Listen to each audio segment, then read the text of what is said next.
स्वागत है आपका विज्ञान वृक्ष पे, जो बीएससी के स्टूडेंट्स और एस्पायरिंग स्कॉलर्स के लिए ज्ञान और सफलता का एक अनोखा साथी है। हेलो एवरीवन, विज्ञान वृक्ष के ऑनलाइन प्लेटफॉर्म पे आप सभी का स्वागत है। आप सभी जानते हैं लास्ट क्लास में हमने पढ़ा था कि कंसंट्रेशन सेल क्या होती हैं और हमने जाना था कि कंसंट्रेशन सेल कितने टाइप की होती हैं, 2 टाइप की। ये डिफरेंस किस वजह से आता है? Due to the difference in the concentration of electrolyte और इलेक्ट्रोड की कंसंट्रेशन के डिफरेंस की वजह से हमने कंसंट्रेशन सेल को 2 टाइप्स में डिवाइड करा था। ठीक है, हमने लास्ट क्लास में ये डिस्कस कर लिया था कि हमारी इलेक्ट्रोड कंसंट्रेशन सेल क्या होती है। आई होप आपने वो वीडियो देख ली होगी, आपने समझ लिया होगा कि इलेक्ट्रोड कंसंट्रेशन सेल क्या होती है या फिर कंसंट्रेशन सेल क्या होती है।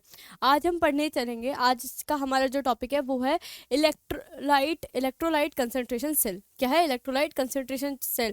जैसे कि हमने लास्ट क्लास में देखा था कि नाम से ही पता चल रहा है कि इलेक्ट्रोड कंसंट्रेशन सेल में क्या था। कंसंट्रेशन सेल क्या होती है? इनमें ईएमएफ आता है due to the difference in concentration. ये तो हम पढ़ चुके हैं। कंसंट्रेशन सेल यही बोला था हमने कि यहाँ पे ईएमएफ किस वजह से आता है? Due to the difference in concentration. मगर अगर आगे इलेक्ट्रोड लग गया तो किसकी कंसंट्रेशन डिफरेंट है? इलेक्ट्रोड की। और वहीं अगर इलेक्ट्रोलाइट आगे लग गया तो किसकी कंसंट्रेशन डिफरेंट है? इलेक्ट्रोलाइट की। यहाँ पे जो नेट सेल रिएक्शन है, कोई नेट सेल रिएक्शन नहीं होती है। करंट फ्लो होता है मगर कोई नेट सेल रिएक्शन नहीं होती। यही हमने देखा था गैल्वेनिक सेल में क्या हो रहा था कि वहाँ पे एक सेल रिएक्शन हो रही थी जिसकी वजह से ईएमएफ जनरेट हो रहा था, जिसकी वजह से पोटेंशियल डिफरेंस क्या हो रहा था? दोनों इलेक्ट्रोड में क्या था? डिफरेंस। और यहाँ पे क्या था? कंसंट्रेशन सेल में सेम टाइप ऑफ क्या थी? इलेक्ट्रोड इन्वॉल्व थी। ठीक है, ये सब चीज़ें हम पढ़ चुके हैं। तो चलिए बात करते हैं इलेक्ट्रोलाइट कंसंट्रेशन सेल की। देखो, कंसंट्रेशन सेल क्या होती है, इनमें क्या होता है, दोनों इलेक्ट्रोड क्या होती है? सेम होती हैं। ठीक है, इलेक्ट्रोलाइट कंसंट्रेशन में सेल में भी सेम वही चीज़ें होती हैं कि दोनों इलेक्ट्रोड क्या होती हैं? सेम इलेक्ट्रोड होती हैं। But the difference arises here is due to the activity या due to the concentration difference of electrolyte solution. Electrolyte solution जो दोनों इलेक्ट्रोड में प्रेजेंट है वो क्या हो? डिफरेंट हो, तो उस केस में हम उसे क्या बोल देते हैं? Electrolyte concentration different. यहाँ पे इलेक्ट्रोलाइट कंसंट्रेशन सेल। ठीक है, और यहाँ पे जो ईएमएफ जनरेट होगा वो किस वजह से होगा? Due to the difference in the concentration of electrolyte. ठीक है, इतनी चीज समझ आई? तो देखो, ये भी क्या है, फर्दर 3 तरीके से हम क्लासिफाई करते हैं कंसंट्रेशन सेल को। कौन कौन सी टाइप में? देखो, पहला जो हम टाइप पढ़ेंगे दैट इज जहाँ पे क्या होगा? Activity different. दोनों इलेक्ट्रोड सेम होंगे मगर एक्टिविटी किसकी डिफरेंट होगी? हमारे इलेक्ट्रोलाइट की। और इलेक्ट्रोलाइट को इस तरीके से प्लेस किया जाएगा। देखो, हमने जब इलेक्ट्रोड कंसंट्रेशन सेल में बात करी थी तो हमने इलेक्ट्रोड और इलेक्ट्रोलाइट को सेम ही बीकर में रखा था, 1 सिंगल कंटेनर कंपार्टमेंट की बात कर रहे थे हम।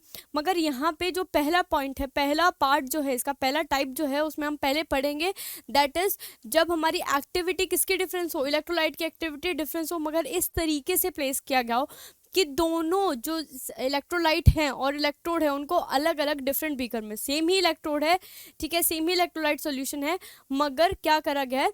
अलग अलग कंपार्टमेंट में प्लेस किए गए हैं। ठीक है, तो पहले टाइप की बात करते हैं। देखो, सेटअप यहाँ पे आपको दिख रहा होगा कि किस तरीके से इसको सेट करा गया है। क्या है ये? हमारी कैसी इलेक्ट्रोड है? कौन सी इलेक्ट्रोड है? Hydrogen electrode. ठीक है, दोनों साइड हमने क्या यूज करी है? Hydrogen electrode. तो बात करते हैं, देखो यहाँ पे होगा क्या? हाइड्रोजन इलेक्ट्रोड हम पढ़ चुके हैं, बहुत बार पढ़ चुके हैं। क्या थी हमारी स्टैंडर्ड हाइड्रोजन इलेक्ट्रोड? बहुत सारे, इसको हमने क्या बोलता है? रिवर्सिबल। क्या होते हैं? रिवर्सिबल सेल होती है। और क्या बोला था हमने कि इसका स्टैंडर्ड इलेक्ट्रोड पोटेंशियल और स्टैंडर्ड रिडक्शन पोटेंशियल क्या होता है? 0 होता है। ये सब हम बिल्कुल पढ़ चुके हैं। ठीक है, देखो यहाँ पे क्या करते हैं हम? हाइड्रोजन गैस को क्या कराते हैं? बबल कराते हैं। किसमें? Around the platinum wire. ठीक है, ये किसका वायर है? प्लेटिनम का वायर। ये सब चीज़ें हम पढ़ चुके हैं, किस तरीके से सेटअप किया जाता है, कब एनोड की तरह बिहेव करती है, कब कैथोड की तरह बिहेव करती है, क्या इसकी ऑक्सीडेशन हाफ सेल रिएक्शन होती है, क्या इसकी रिडक्शन हाफ सेल रिएक्शन होती है। ये सब हम अपनी लास्ट क्लासेस में पढ़ चुके हैं। ठीक है, और यहाँ पे क्या लेते हैं हम? Acidic solution. ठीक है, यहाँ लेटर सपोज मैंने HCl का क्या लिया? Acidic solution. और इसकी जो कंसंट्रेशन है, जिसकी जो एक्टिविटी है वो मैंने क्या ले ली है? A1 activity. क्या ली है? A1 activity. वहीं मैं दूसरी साइड में मैंने क्या लिया है? इलेक्ट्रोलाइट मेरा क्या ही लिया है? मैंने HCl ही लिया है, HCl ही यूज़ किया है। मगर यहाँ पे इसकी एक्टिविटी क्या है? A2। एक्टिविटी क्या होती है, ये भी हम अपनी लास्ट क्लास में पढ़ चुके हैं कि एक्टिविटी क्या होती है, ठीक है। तो यहाँ पे देखो, यहाँ पे दोनों केसेस में यहाँ पे हाइड्रोजन गैस को बबल करा रहे हैं। लेट अस सपोज कि हम दोनों को सेम ही प्रेशर पे हाइड्रोजन गैस को बबल करा रहे हैं। अगर हाइड्रोजन गैस का प्रेशर डिफरेंट हो जाए और इलेक्ट्रोलाइट की कंसंट्रेशन सेम हो जाए, तब हम उसे क्या बोल देते थे, इलेक्ट्रोड कंसंट्रेशन सेल। ये हमने अपनी लास्ट क्लास में करा था। मगर यहाँ देखो, यहाँ पे दोनों हाइड्रोजन गैस किस प्रेशर पे हम बबल करा रहे हैं, 1 एटमॉस्फेरिक प्रेशर। कौन से कितना प्रेशर रखा गया हमने, 1 एटमॉस्फेरिक प्रेशर। और दोनों के केस में जो प्रेशर है, दोनों हाइड्रोजन के केस में या दोनों इलेक्ट्रोड में जो प्रेशर है वो क्या है, सेम है। अब यहाँ पे जो डिफरेंस आया, यहाँ पे किस में डिफरेंस आया, difference in the concentration of electrolyte. Electrolyte की कंसंट्रेशन क्या है, दोनों केस में क्या है, डिफरेंट है। और इन दोनों इलेक्ट्रोलाइट को क्या करा गया है, सेपरेट रखा गया है, इनके अलग अलग कंपार्टमेंट में रखा गया है। और उनको सर्किट को कंप्लीट करने के लिए, अब हमें सर्किट को कंप्लीट करने के लिए किसकी ज़रूरत होगी, सॉल्ट ब्रिज की। तो इन मतलब एक्सटर्नल या फिर हम कहें कि एक्सटर्नल सर्किट तो जो हमारा वायर के थ्रू कंप्लीटेड है, इंटरनल सर्किट को कंप्लीट करने के लिए हमें क्या चाहिए होगा, सॉल्ट ब्रिज। तो यहाँ पे हमने इन दोनों कंपार्टमेंट्स को किससे कनेक्ट कर दिया, सॉल्ट ब्रिज से। यहाँ तक इसका सेटअप समझ आया कि क्या कैसे कैसे हमने क्या लिया है, दोनों साइड क्या लिया है, हाइड्रोजन गैस इलेक्ट्रोड ही ली है। ये को जो हाइड्रोजन गैस बबल करा रहे हैं, दोनों इलेक्ट्रोड में वो क्या है, सेम प्रेशर पे हाइड्रोजन गैस बबल कराई जा रही है। बट डिफरेंस क्या है, जो हमने एसिड सॉल्यूशन यानी कि इलेक्ट्रोलाइट लिया है हमने, या जो आयंस लिए हैं, उनकी जो एक्टिविटी है या कंसंट्रेशन है वो क्या है, डिफरेंट है दोनों केस में, ठीक है। और उन दोनों इलेक्ट्रोड को क्या करा है हमने, अलग अलग कंपार्टमेंट में रखा है। और किससे इंटरनल सर्किट को हमने किससे कंप्लीट कर दिया है, सॉल्ट ब्रिज से। और एक्सटर्नल सर्किट वायर के थ्रू कंप्लीटेड है, ठीक है। एक्सटर्नल हमने देखा था जब गैल्वेनिक सेल की बात कर रहे थे हम, कि एक्सटर्नल सर्किट में क्या फ्लो कर रहे थे, इलेक्ट्रॉन्स फ्लो कर रहे थे, ठीक है। और इंटरनल सर्किट में आयंस, ये सब की बात हम पहले कर चुके हैं, ठीक है। तो यही चीज़ देखो, यहाँ पे यही लिखा हुआ है, both the electrodes are hydrogen gas electrode. क्या है, हाइड्रोजन गैस इलेक्ट्रोड, ठीक है। एंड इन ईच इलेक्ट्रोड, दोनों इलेक्ट्रोड में hydrogen gas at 1 atmospheric pressure is passed but the activity of H+ ion is different। यही चीज़ बोली गई है कि दोनों केस में हाइड्रोजन गैस को 1 एटमॉस्फेरिक प्रेशर पे क्या करा है, बबल कराया गया है। बट जो H+ आयन की कंसंट्रेशन है, सिंपल सी बात है, यहाँ पे क्या है, H+ आयन की जो कंसंट्रेशन है दोनों के केस में वो क्या है, डिफरेंट है। इन बोथ इलेक्ट्रोड्स, दोनों इलेक्ट्रोड्स पे जो है वो क्या है, हाइड्रोजन आयन की कंसंट्रेशन डिफरेंट है। और क्या इसको हमने किससे कनेक्ट करा है, इंटरनल सर्किट को किससे कंप्लीट किया है हमने, सॉल्ट ब्रिज से, ठीक है। ये इस तरीके का कुछ सेटअप था हमारा। अब देखो, इसको हम वही सेम अगर चीज़ें रिप्रेजेंट करना चाहे तो कैसे रिप्रेजेंट करें। देखो, अगर हम एनोड की बात करें तो एनोड पे क्या होता है, फटाफट से बताएं, एनोड पे क्या होगा, ऑक्सीडेशन। एनोड पे क्या होगा, ऑक्सीडेशन। यानी कि जो हमारा हाइड्रोजन है, जो हाइड्रोजन गैस है, वो क्या करेगी, एक इलेक्ट्रॉन या फिर H2 की बात करें तो ये क्या बनाएगा, 2H+ आयन, और क्या लूज करेगा, 2 इलेक्ट्रॉन। यही हमारा कुछ क्या होगा, एनोड की रिएक्शन होगी। यहाँ पे जो प्रेशर है वो क्या है, 1 atm, यही चीज़ है। और यहाँ पे कंसंट्रेशन क्या है इसकी, A1 कंसंट्रेशन, ठीक है। आई चीज समझ। और फिर अगर हम कैथोड की बात करें, कैथोड पे क्या हो रही है रिएक्शन हमारी, कैथोड पे क्या होता है, कैट रेड कैथोड पे क्या होता है, रिडक्शन। तो रिडक्शन में क्या होगा, ये 2H+ क्या करेगा, 2 इलेक्ट्रॉन गेन करेगा और क्या बना देगा, H2 गैस, ठीक है। यहाँ पे बताओ H+ की कंसंट्रेशन क्या है हमारी, कैथोड पे H+ की कंसंट्रेशन क्या है, A2। और यहाँ पे क्या है, प्रेशर कितना है, 1 atm। यही चीज़, यही कुछ है हमारी ओवरऑल सेल रिएक्शन, यही है। अब देखो क्या लिखते हैं हम, सेल रिप्रेजेंटेशन जब हम सॉल्ट ब्रिज की हेल्प से कर रहे थे, जब सेल रिप्रेजेंटेशन सॉल्ट ब्रिज की हेल्प से कर रहे थे तो क्या लिखते थे, ABC। ए से क्या है हमारा एनोड, बी से क्या है ब्रिज, और सी से क्या है कैथोड। एनोड, ब्रिज और फिर कैथोड। तो एनोड की क्या रिएक्शन है, देखो एनोड को कैसे रिप्रेजेंट करेंगे, यहाँ पे लिखते हैं। देखो एनोड को कैसे रिप्रेजेंट करेंगे, H2 है हमारा, H2 गैस है, ठीक है, क्या फॉर्म कर रही है, H पॉजिटिव आयन, यही चीज़ है। और जहाँ पे गैस आती थी वहाँ पे क्या लगाते थे हम, प्लेटिनम। इसकी कंसंट्रेशन क्या है, A1। यहाँ पे आयंस की कंसंट्रेशन क्या है, A1। और यहीं अगर हम कैथोड की हाफ सेल रिएक्शन लिखे या रिप्रेजेंटेशन लिखे तो क्या होगा, H positive ion electron gain करके कहाँ जा रहे हैं, H2 में। और जहाँ पे हाइड्रोजन गैस, यहाँ पे जहाँ पे भी गैस होगी वहाँ पे क्या यूज़ करते हैं हम, प्लेटिनम इलेक्ट्रोड यूज़ करते हैं, ठीक है। तो यहाँ पे H पॉजिटिव की कंसंट्रेशन क्या है, A2। दोनों के केस में, H2 के केस में जो प्रेशर है वो कितना ही रहा है, 1 atm, 1 atm। एटमॉस्फेरिक प्रेशर दोनों के केस में क्या रहा है, 1 atm, ठीक है। ये चीज़ समझ रहे। अब देखो ओवरऑल सेल रिप्रेजेंटेशन क्या होगा हमारा, ओवरऑल सेल रिप्रेजेंटेशन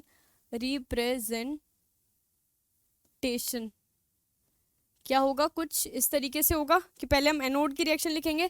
एनोड की रिएक्शन क्या है, जरा फटाफट से बताएं, क्या है, प्लैटिनम, फिर हाइड्रोजन, फिर क्या है हमारे H पॉजिटिव आयन, फिर किस एनोड की रिएक्शन ये थी, ठीक है। आप देखो एनोड में ये रिएक्शन थी, तो ज़रा फटाफट से बताओ इस H पॉजिटिव की कंसंट्रेशन क्या थी, A1, या फिर एक्टिविटी क्या थी, A1। फिर अगर उसकी बात करें, पहले हम सॉल्ट ब्रिज के रिप्रेजेंटेशन में पढ़ चुके हैं कि आयंस कहाँ आने चाहिए, सॉल्ट ब्रिज के पास। तो आयन सॉल्ट ब्रिज के पास, यहाँ पे फिर किससे स्टार्ट करेंगे, आयन से, H पॉजिटिव, एक्टिविटी क्या है इसकी, A2, ठीक है। फिर क्या आएगा हमारा हाइड्रोजन H2, और फिर क्या आएगा प्लेटिनम, ठीक है। इसका प्रेशर 1 atm और इसका भी प्रेशर कितना है, 1 atm, ठीक है। ये हमारा क्या होगा, ओवरऑल सेल रिप्रेजेंटेशन।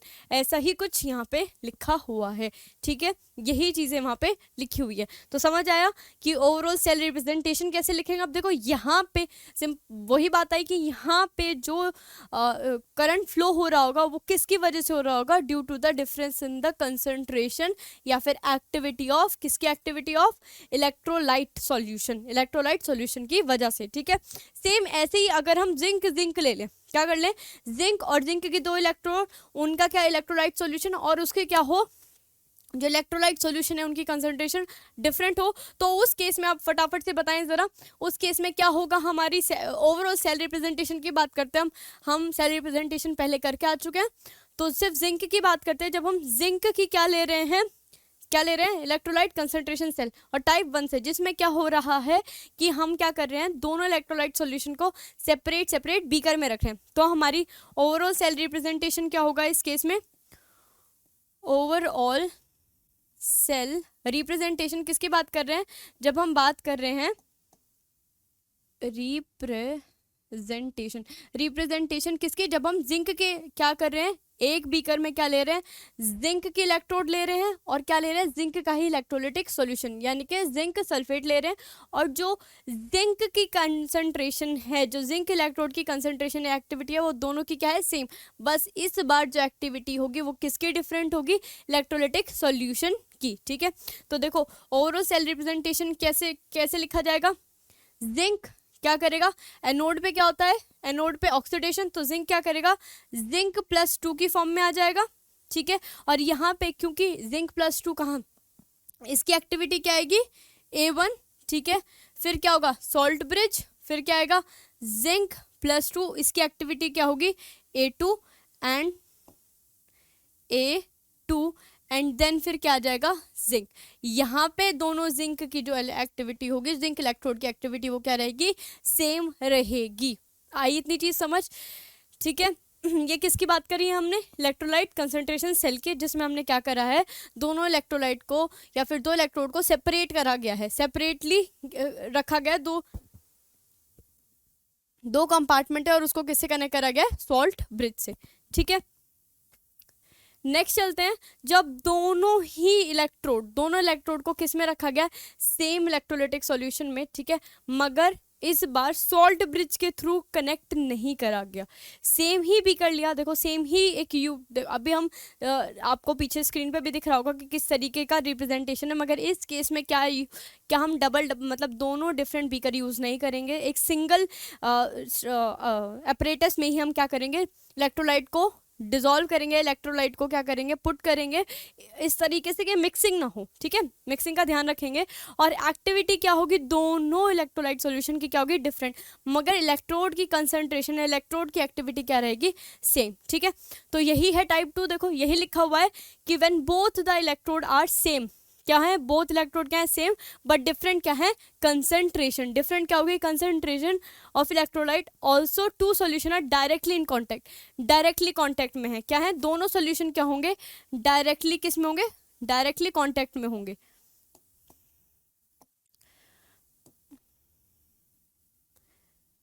क्या होंगे, बोथ द सॉल्यूशन किस में होंगे, डायरेक्ट कॉन्टैक्ट में होंगे, और नो सॉल्ट ब्रिज रिक्वायर्ड। देखो यहाँ पे लिख दिया है वही चीज़ कि जब डायरेक्टली कॉन्टैक्ट में होंगे तो कोई सॉल्ट ब्रिज की ज़रूरत नहीं होगी।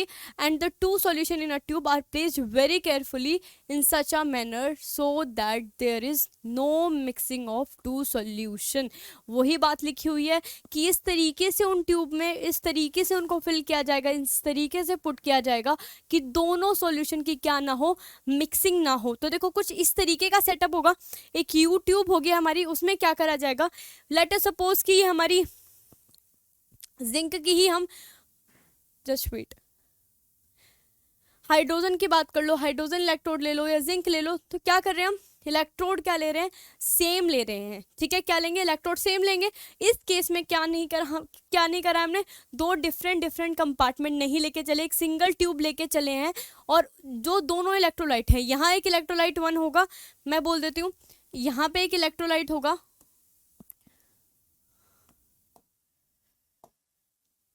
यहाँ पे एक इलेक्ट्रोलाइट होगा, इलेक्ट्रोलाइट जिसकी कंसंट्रेशन, कुछ एक्टिविटी जो होगी A1 होगी। यहाँ पे जो इलेक्ट्रोलाइट होगा, इलेक्ट्रोलाइट सॉल्यूशन जिसकी एक्टिविटी या कंसंट्रेशन क्या होगी, A2, ठीक है।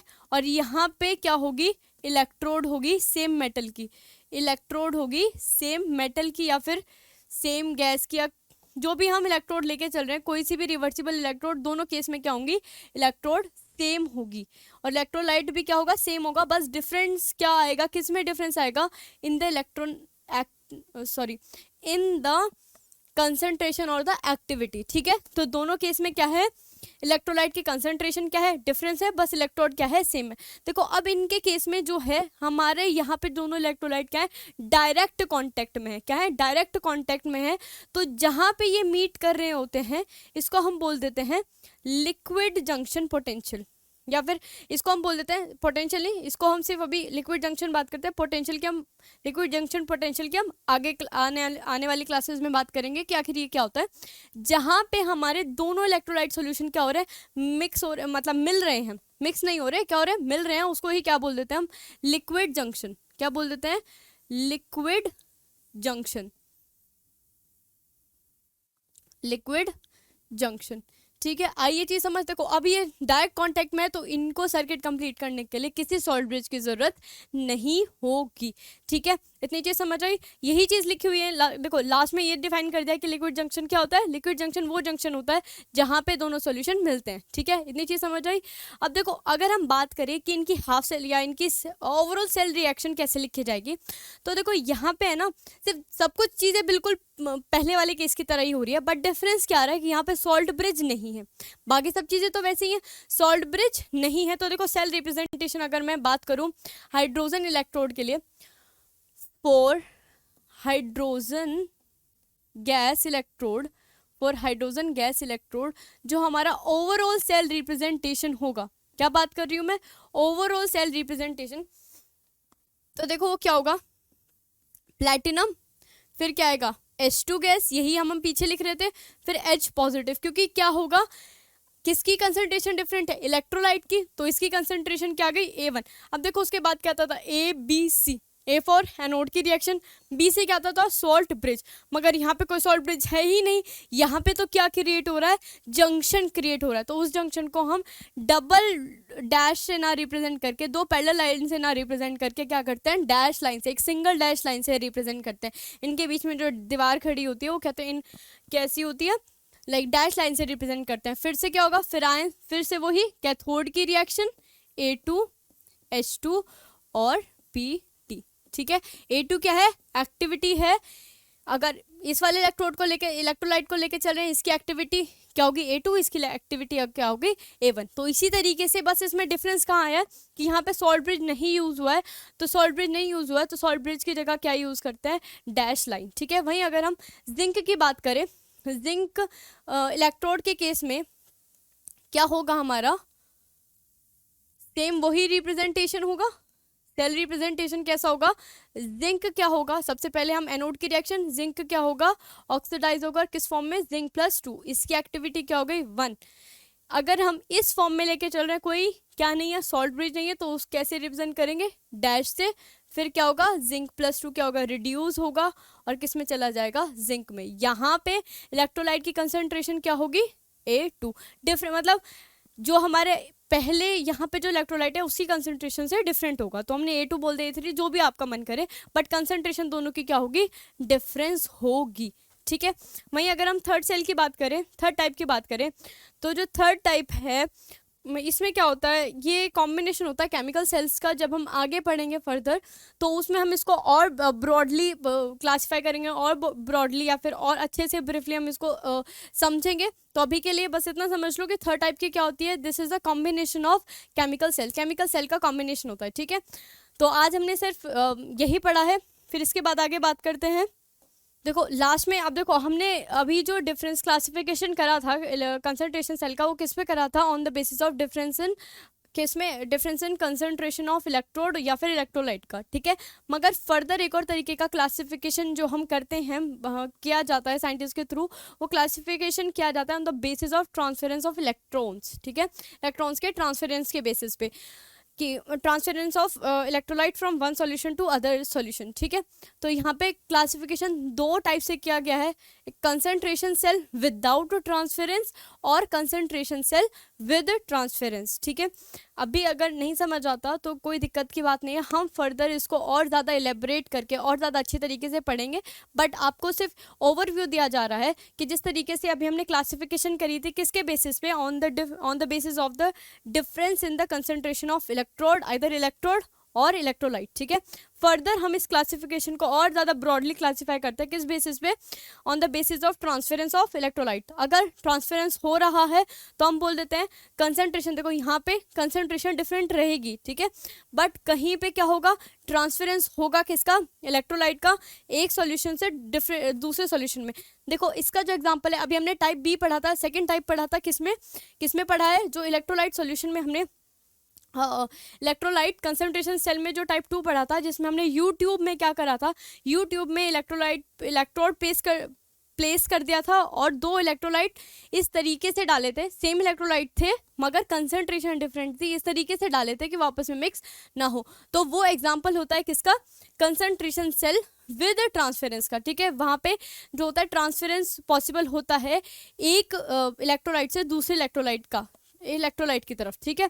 तो उसको बोल देते हैं हम, वो एक एग्जांपल है किसका, कंसंट्रेशन सेल विद ट्रांसफरेंस। लिखा भी हुआ है direct transference of electrolyte from one solution to another, क्योंकि वहाँ पे कोई सॉल्ट ब्रिज नहीं होता, कुछ सेपरेट करने के लिए कुछ भी नहीं होता, तो वहाँ पे क्या होता है, इलेक्ट्रोलाइट एक जगह, एक साइड से दूसरी साइड में आराम से ट्रांसफर कर सकते हैं, ठीक है। वहीं अगर हम बात करें कंसंट्रेशन सेल विदाउट ट्रांसफरेंस, तो यहाँ पे जैसे नाम से ही पता चल रहा है कि यहाँ पे कोई ट्रांसफरेंस नहीं होता, किसका, इलेक्ट्रोलाइट का कोई ट्रांसफरेंस नहीं होता। इसको भी फर्दर हम क्लासीफाई करते हैं, electrode concentration cell without transference, यानी कि वो कंसंट्रेशन सेल जिसमें जो इलेक्ट्रोड की क्या हो, कंसंट्रेशन डिफरेंट हो और कोई इलेक्ट्रोलाइट का ट्रांसफरेंस भी ना हो। फिर इसको ऐसे ही जैसे इलेक्ट्रोड को हमने क्लासीफाई करा, ऐसे क्या आ जाएगा, electrolyte concentration cell without transference की, जहाँ पे किसकी कंसंट्रेशन डिफरेंट हो, इलेक्ट्रोलाइटिक सॉल्यूशन की कंसंट्रेशन डिफरेंट हो और वहाँ पे कोई भी ट्रांसफरेंस ना हो इलेक्ट्रोलाइट का एक सॉल्यूशन से दूसरे सॉल्यूशन में, ठीक है। आई होप यहाँ तक आपको आज की क्लास में जितना भी हमने पढ़ा है कि इलेक्ट्रोलाइट कंसंट्रेशन सेल क्या होती हैं, उसके हमने 3 टाइप पढ़े थे, वो समझ आ गया होगा, और फर्दर हमने जो क्लासिफिकेशन करी on the basis of transference वो भी आपको समझ आ गया होगा। आगे हम कैलकुलेशन वगैरह पार्ट करेंगे कि किस तरीके से हम जो कंसंट्रेशन सेल है उनका ईएमएफ निकालते हैं, क्या ट्रांसफरेंस सेल होती है, क्या ट्रांसफरेंस नंबर होता है, ठीक है, या सॉरी ट्रांसपोर्ट नंबर होता है या फिर ट्रांसफरेंस क्या है, ये सब की बात हम आने वाली क्लासेस में करेंगे। तब तक से इस क्लास को आप कंप्लीट कर लीजिएगा। Thank you, bye bye.